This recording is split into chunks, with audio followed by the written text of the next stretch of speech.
isang masayang kwentuhan na naman ang ating napakinggan ngayong episode na to. Kaya ang daming mga insight at information na talagang makakatulong sa bawat isa sa atin. Di ba, Kuya Pao? That's right. Actually, kanina, isa sa mga naalala ko, no?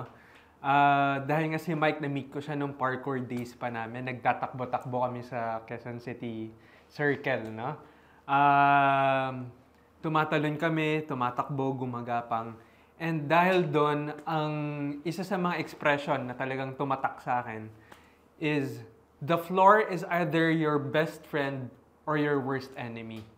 And yung line na yun, yung difference na yun, is made by how familiar you are with the floor. No? Yung how your body relates to the floor. No? And yun yung naalala ko ngayon sa discussion natin today. No? Na ang wall tuloy, ang floor ay parang yung internet lang, no? Na pag ikaw tumama ka dun sa sa sahig na yan, out of lack of familiarity, and kumbaga doon ka makakatanggap talaga ng yung mga cyber threats na pinag-uusapan natin. You'll be much more vulnerable if you are not aware of how you will navigate through yung space ng internet.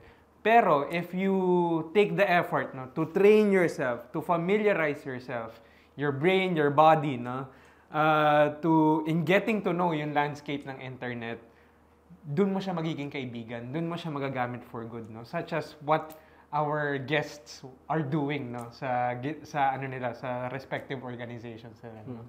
Napaka-importante, especially sa mga senior citizen, sa mga bata, na maging maging aware, lalo-lalo na sa paggamit ng cyberspace. Kasi ang dami ngayong problema na pumapasok sa cyberspace. Kaya kailangan natin na mas maging ready, mas maging handa, at malaking tulong itong episode na to na narinig natin yung hindi lamang with it comes to the children and the youth, especially dun sa business and corporate.